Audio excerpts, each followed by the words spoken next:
If you have over $1 million saved and you're still not sure if you can retire at 60, this video will either give you permission to stop working or show you exactly what's missing. Either way, you're leaving here with an answer. Here's what nobody tells you. Most people who can retire at 60 don't.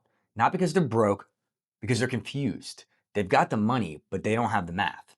And without the math, fear wins. So here's what I'm going to do.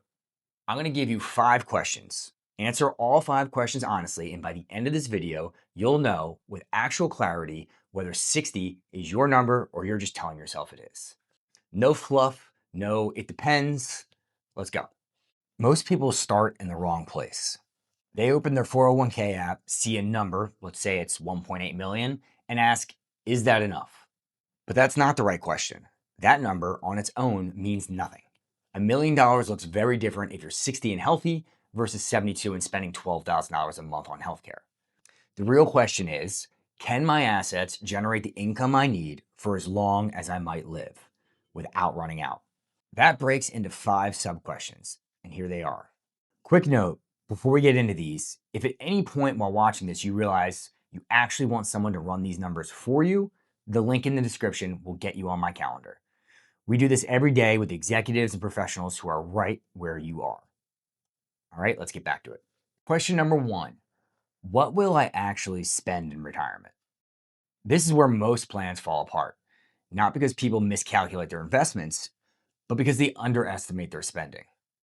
Here's what I see constantly. Someone retires, spends the first 2 years traveling, renovating the house, helping their kids, and they're spending more than they did while working. That's not a mistake. That's the reality of an early retirement. So be honest. Build your retirement budget in 3 categories. First is essential expenses: housing, food, transportation, insurance, taxes. The next is lifestyle expenses. This is things like travel, hobbies, eating out, entertainment. And then finally, legacy and buffer. This is gifts to family, big purchases, or unexpected cost. Don't just model your current spending, model what you want to spend. Question number 2, when does the money need to start and from where? At 60, you're in a tricky zone. Social Security isn't available until 62 at the earliest, and for most people, 67 or 70 is the optimal claiming age. And Medicare does not start until 65. So, if you retire at 60, you've got a 5-year gap at minimum where you're living entirely off your own assets, and you don't have healthcare. The question is, which assets do you tap first? This is called your distribution order, and getting it wrong can cost you hundreds of thousands of dollars in unnecessary taxes. Generally speaking, taxable brokerage accounts go first because you can control the gains. Traditional IRA and 401k, they go second, but each dollar is taxed as ordinary income. And then third, Roth IRA, they grow tax-free. They have no RMDs, so I would always save those for last unless it's a good strategic reason to use it. And here's the piece most people miss. Those early retirement years before Social Security can be your best Roth conversion window. If your income temporarily drops, you might be in the 12% or 22% bracket for the first time in decades. That's your chance to move money from taxable accounts to tax-free ones. Question number 3, will your money last 30 plus years? At 60, a healthy couple has a meaningful chance that one person at least lives into their 90s. That's potentially 35 years of retirement. So the question isn't just, can I retire? It's, can I retire and not run out of money in my 80s? The standard rule of thumb is what's known as the 4% rule, or the 4% withdrawal rate. The idea that you can spend 4% of your portfolio per year and not run out of money over a 30-year period based on historical market returns. At 1.8 million, that's $72,000 per year, or $6,000 a month. Is that enough for you? That depends entirely on your spending and your answers from question 1.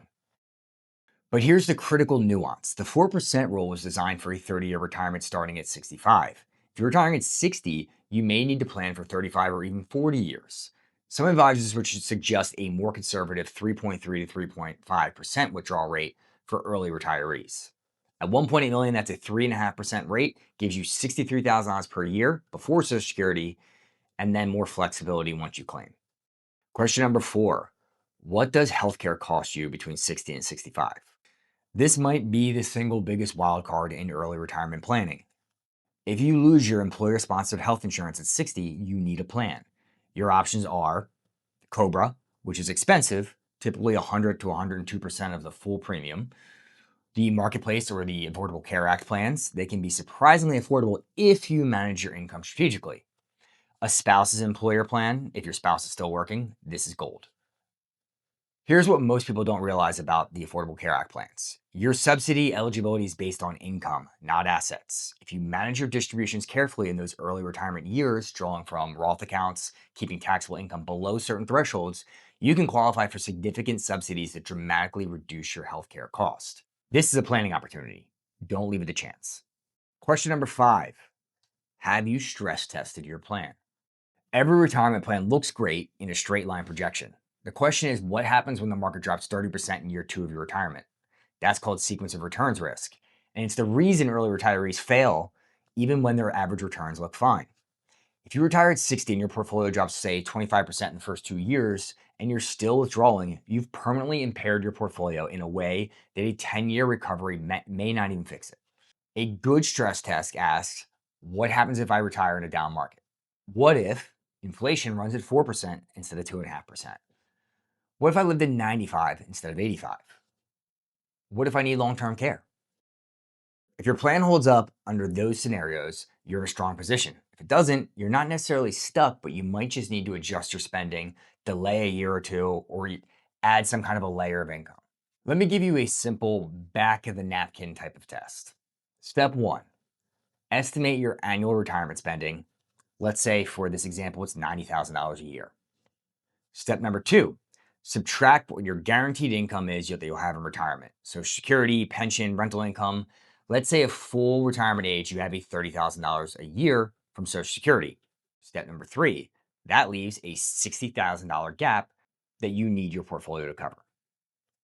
Step number 4, divide by 3.5%, which is the conservative safe withdrawal rate. $60,000 divided by 3.5% is $1.71 million. That's roughly what you need invested to support your lifestyle, assuming Social Security and reasonable returns. If you have that, plus a plan for healthcare, plus a smart distribution strategy, you're in the ballpark. If you're short, you're not necessarily stuck. You might need one more year or a small reduction in spending or some kind of a smarter tax strategy. The math is not the hard part. The plan is the hard part. Here's what I want you to take from this video. The math isn't that complicated. A napkin and a calculator can get you 80% of the way. The reason people stay stuck isn't the numbers, it's the plan. They don't have one that they trust. So let me make this simple. If you went through those 5 questions and you're thinking, I actually might be ready, or you're thinking I'm close, but I don't know what I'm missing, that's the exact conversation that I have with my clients every week. I work with executives and pre-retirees who have real complexity, equity compensation, multiple accounts, deferred comp, big tax bills, and I help them build a retirement income plan that holds up, not just in a bull market, but in scenarios that actually keep you up at night. The link in the description will put you on my calendar. It's a real conversation, not a pitch, not a seminar, just your numbers, your situation, and an honest answer. If that's not for you, at the very least, hit subscribe, because next week, we're going to break down the single most expensive tax mistake that early retirees make. It's a big one, and most people don't catch it until it's too late. I'll see you then.